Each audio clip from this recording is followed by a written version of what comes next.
Self-harm, stripped of its polite definitions and sterile labels.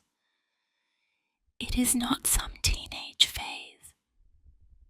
It is not a misguided plea for attention. It is an act of war against yourself, against the life you feel has betrayed you, against a body you resent for hosting a pain you cannot tame. It's the silent, relentless expression of an agony that will not be soothed by words or well-meaning advice. You cut or burn or starve yourself, and for a brief instant, it feels like relief.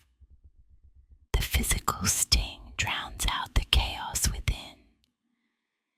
It's almost soothing, almost peaceful to watch yourself bleed.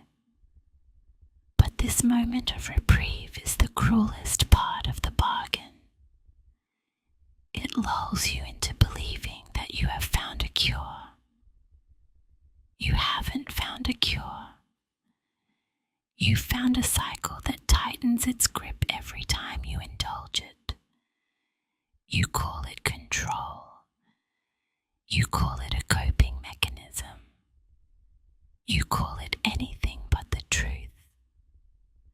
That you are lost. That the pain in your mind has grown so large you'd rather hurt your flesh than face the real source of the torment.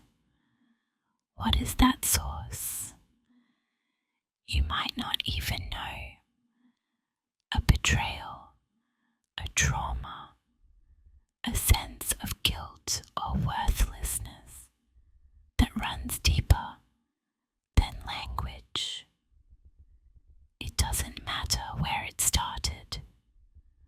What matters is that it has consumed you. The world tells you you must love yourself, as if chanting empty words can silence a scream that echoes in every cell of your body. They hand you pamphlets. They recite mantras. They try to assure you that everything will be okay. But it hasn't been okay, has it? Perhaps it never was. And so, you harm yourself because it's the only language left that feels honest. You think no one can understand. You might be right. But you aren't seeking understanding, are you? You're seeking escape, an exit from an internal storm you believe cannot be quelled. So you create a smaller storm on your skin, something visible, something tangible, something you can survive in increments. But what you refuse to see is that self-harm is not a refuge. It is an executioner in slow motion. It promises relief, yet it buries you alive under shame. You feel compelled to hide your scars, forced to lie about your wounds. You isolate yourself further from a world you already distrust. And so the pain deepens, the urge strengthens, and the cycle intensifies. Each cut becomes a chapter in a lonely story you can't seem to end. Does it even matter to you anymore? Whether you live or die? Maybe that's the point. Maybe you're too tired to care, but not yet numb enough to remain still. You hover in that grey space where death seems tempting, but you keep breathing out of some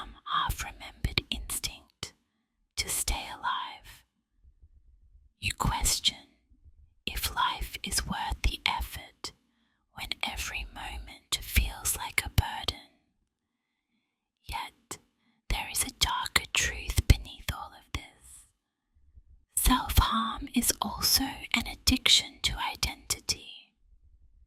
It becomes who you are, the one who suffers, the one who bleeds, the one who is beyond help.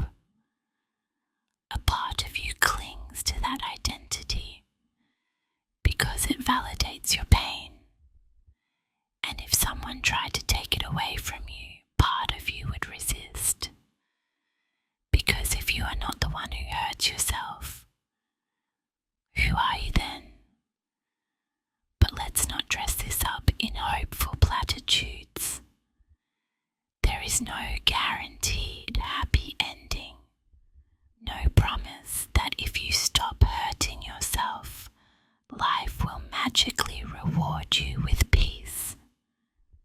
The deeper pain, whatever caused you to land here, does not vanish overnight. It may never completely vanish at all. This is the truth. Stopping self-harm doesn't solve your problems. It merely removes the false solution, forcing you to face the real problem, the gnawing emptiness, the unspoken anguish, the pervasive belief that you are fundamentally flawed or unlovable.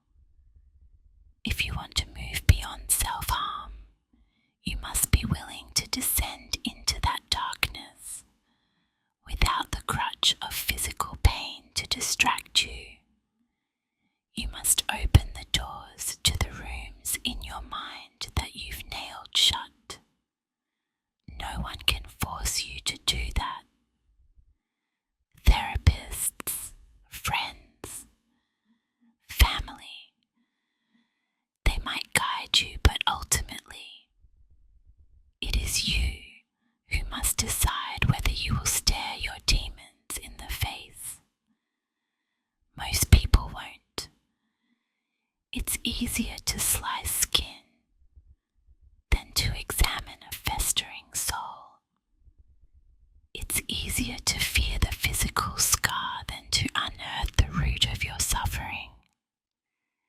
That root might reveal truths you aren't ready to admit. That perhaps you despise yourself, or that you are furious with someone you still love, or that you cannot forgive yourself for a past you had no control over.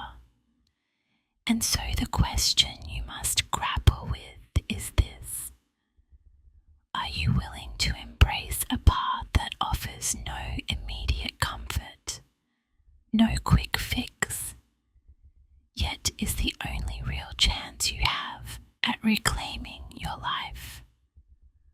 Or will you remain entangled in a routine that kills you slowly while promising you the illusion of control? Neither path is easy. Both are laced with pain. One leads to the further destruction of your spirit. The other forces you to confront a reality you've been running from. And there is no sugarcoating it. Facing that reality may unravel you.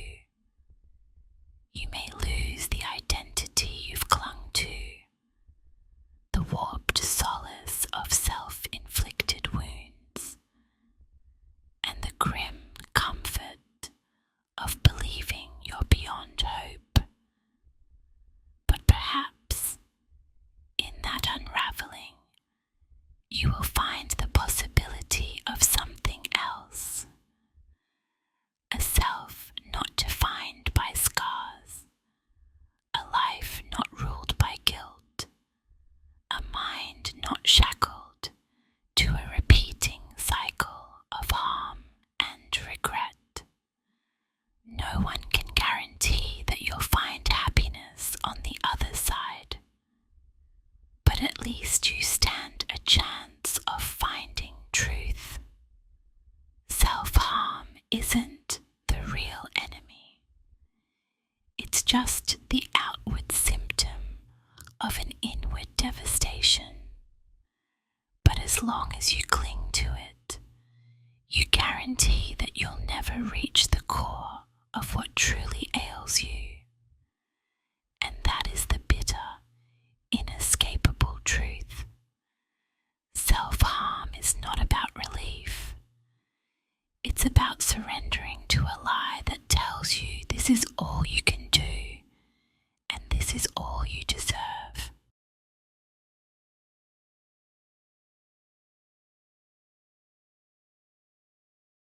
This has been for you until